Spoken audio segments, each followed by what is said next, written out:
ทั้งนี้ซุปเปอร์เขาเป็นยังไงเนาะคือเงาเท่านี้โอ้ยลืมเอาของมาต้อนไปสามห้างเต๊ะปัญญาโอ้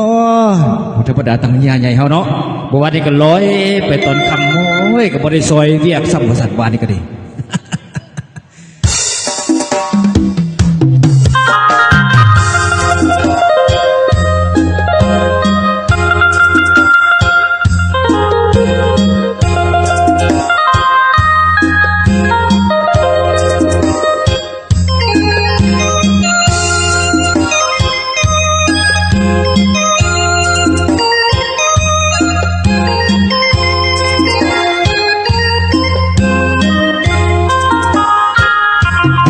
บาทสวรรค์พร้อมอธิษฐานถึงน้องดวงคืนวันเพ็ญบุญธาตุหลวงให้เสียงดวงสอกหาแฟนแก้วเอิญคำเอ้ยน้องอยู่ไกลไกลหรือต่างแดนอยากเห็นน้ำผู้เป็นแฟนที่เป็นผู้จังไรน้องที่นี่เป็นกิเลสหน้า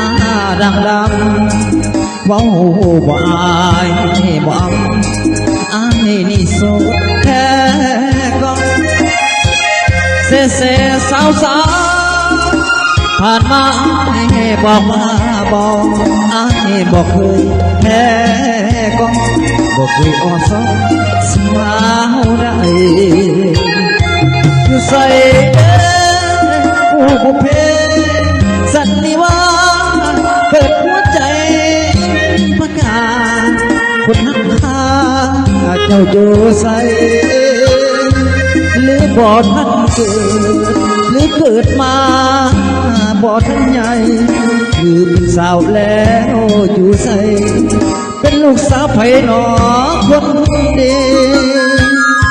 ตักบาตรสวรรค์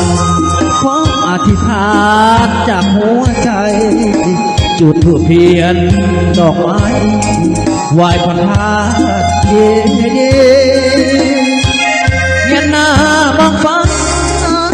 แล้วกราบลงสักทีวอดพระธาตุหลวงเจดีย์ขอให้ขาดนี้ได้ฟ้องแฟนขอบคุณที่น้องสนับสนุนน้ำใจจากพี่น้องนับกันเลยจะจิ้มจะจุดกันแล้วกันน้องเอาพวกที่มาขอให้ถึงนี่พวกตัวจะน้อง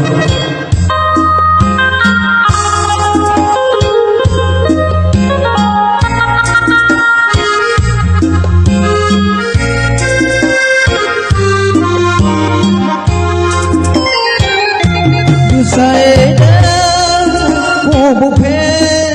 สันนิวาเปิดหัวใจประกาศคนหักข้า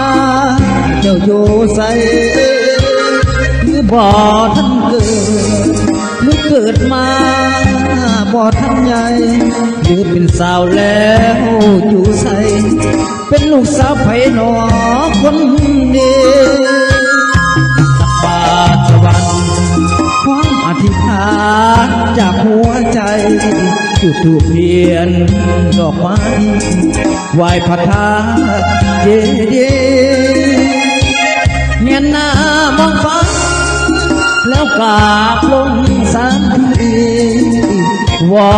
ดพระธาตุหลวงเจดีย์ขอให้ขาดนี้ได้ฟ้องแฟน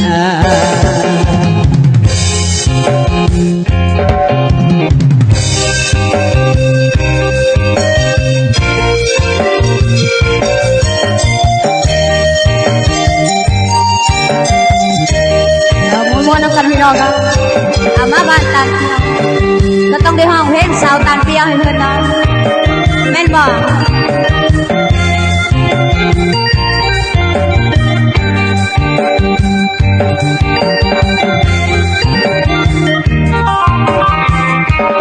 สาวตัน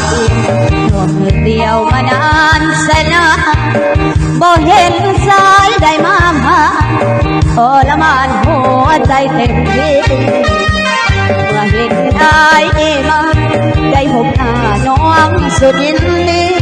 ขอต้อนรับด้วยใจไม่ตีหากไอ้นี้มีความจริงใจสาวตาเตียงสื่อได้เดียวลำแลเมตตาบ่ลังเกียจเจ้าสวนเจ้าป่าสาวบ้านนาใครกับหมออายสมัครมาปลูกต้นหากความน้องเอาไว้หากบ่ตีสาวนาพี่ให้ถ้าสนใจน้องก็ยินดีถ้าอยากมาเฮ็ดนาเฮ็ดสวนทำไมทำไมบ่ยานห่างกายเปลี่ยนสีขอให้อายนำเอาพ่อแม่น้องพี่มาสู่ขอตามเพนีไอ้นี้จะสุขใจบ่สาวตาเกี่ยวบ่อยากเกี่ยวเหมือนดังต้นตาลอยากมีคู่มาห่วงชีวิตสุขสันต์หัวใจของน้องอายเสนอสาวตาลเกี่ยวยินดีสนองมอบหัวใจให้เป็นเจ้าของเป็นคู่ของส่วนนี้ละเอาขอเชิญเกี่ยวมาได้นะเดี๋ยวเอาโซ่กับสายกินดีนะ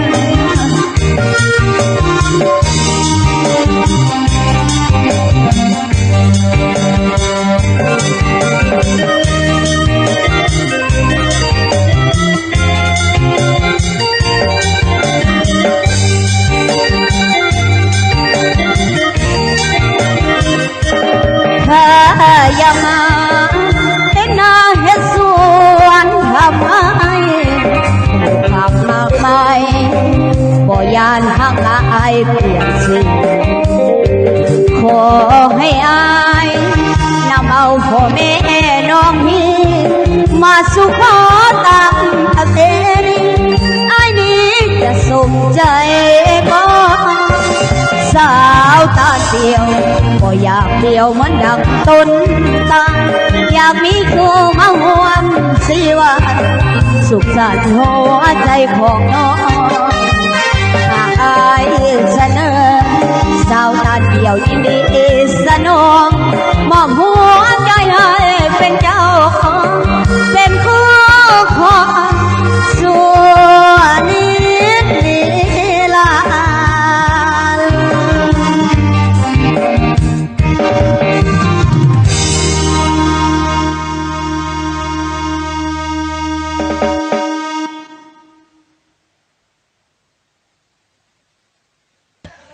เหรอที่ต้นเสาตาลเปรี้ยวเด้